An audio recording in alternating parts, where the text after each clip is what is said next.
me how I do it. I think this might be the last major update before going live with the Kickstarter. So I just wanted to finish up and first off say thanks for following along and checking these out, documenting me creating Volume 35. This was a big one for me. So many firsts. I've never done emailing, never done Kickstarter, like building an email list. I know that seems weird, but never done really marketing for myself and pushing my magazine out there. And I've done a lot of news, and that's kind of part of what I enjoy is just pushing myself and figuring things out as I go. And you're watching it. So one of the things I wanted to talk about was, first off, it's incredible to get to this point. I can't believe... Oh, there's one other thing I'm going to talk about. I'll probably, later this week, release the video about the reviews. I talked about this last time. I was initially planning to release 2 different NFTs along with this project, but that was... Actually, I'll go to that.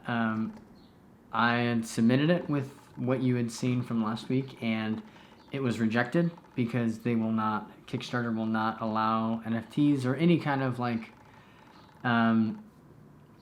postponed, vacation packages or any of that stuff, like ICOs. So that's kind of a non-starter. I read that in the things, but I felt like the way that I was using it might be original, and they might, because I'd seen games that had been approved. They were, you'd get an NFT for the game they were creating, and the NFT would be the skins, and so it made sense in there. It wasn't really like you were getting a digital asset that you could use in the game, whereas this was really separate.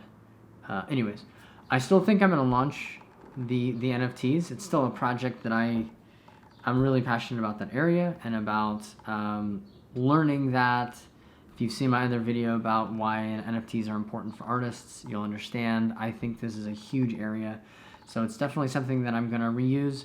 And I'm going to launch that video that I did kind of explaining the rewards. And you'll see that show back up probably after the Kickstarter campaign. I'm going to actually still release them and try and do them. But I'll show the video a little bit later this week. So that'll be the last one. And then next Tuesday, I'm going to release the video that I did for the Kickstarter. And I think it's pretty good. So stay tuned and get ready for the launch next week. But kind of covered how it was rejected once and then took out those things and was approved. So and then they gave me a list of things to check out, resources that I've been looking into, and it's like ways to have your campaign successful. And since I don't know that I really talked about this before, but I've done this for several years. This is the 6th issue that I've done, and the fact that was ready halfway through May and was doing all this other stuff, I took a week off of my day job, and I collapsed probably 3 or 4 weeks worth of work of evenings and nights and after work hours into a 1-week period, and I really got through so much stuff, and I'm really glad I did.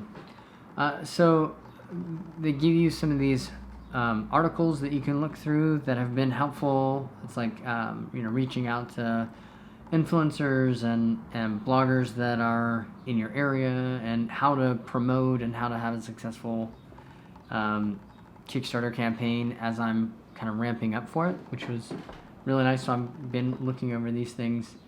And then the other thing that I did was, I was just going to show this. So I've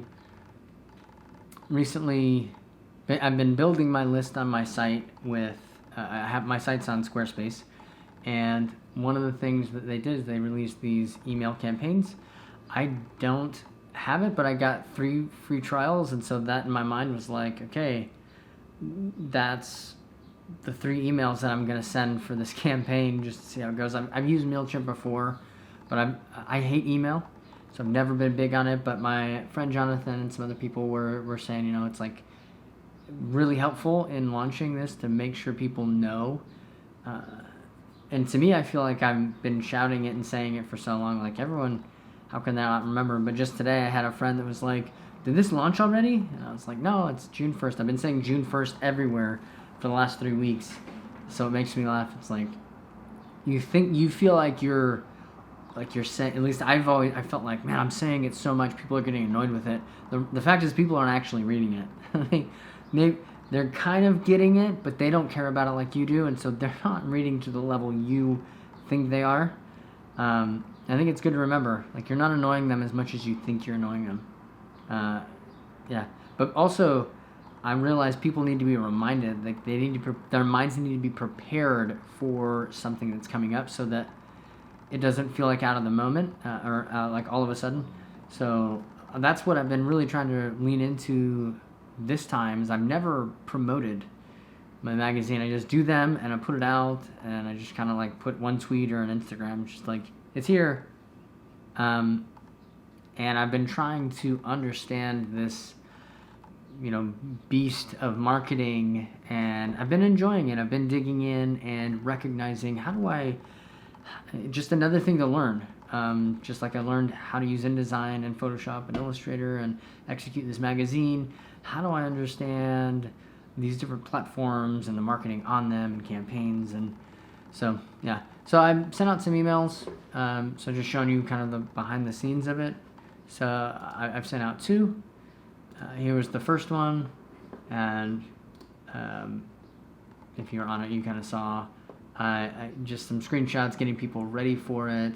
Also a PDF, so you can go read the one article, Becoming Fully Me, and see some of the other articles, and can't be able to read all of them, but just a preview of it. Actually, that is the link. It's still available if you wanted to go see them. Also, Vol 34 preview if you wanted to see the preview for last year's, and I think I have 33 out there. I think that's when I started doing it, but you can read a overview and kind of get a feel for my writing and the magazine layouts and everything. So I have 28 people on the list. 15 were open, 7 clicked. That was the first email that I sent out. That was 2 weeks ago, and then today I sent out another one, which was saying, hey, we're approved, we're all ready to go, and pointing them to that. But then you can also go to the Kickstarter page over here. It brings you to here so you can see it. And I also had the rewards on here so people could, again, my mentality was preparing people for what's coming, trying to do. And 14 opened, 3 clicked, move on to something. But those 14, that's really what I cared about. If they clicked, cool, but just opening it and recognizing that this thing's gonna be coming next week. And again, my mentality of marketing is just preparing minds. These are people that want to be involved and want to be engaged, and I'm just helping them. When it comes, it's like, oh yeah, I knew this was coming. Change is hard for everybody, and to me, marketing, when you find people that want to have your product, it's about preparing them for the purchase they're going to make. And yeah. So outside of that, that's pretty much it. Just wanted to share a little bit of the behind the scenes, and I think I'm good. So we're going to launch next week from today. So next Tuesday, June 1st. I hope you back it, and reach out, ask me any questions, and I hope this helped. I will see you in the next video.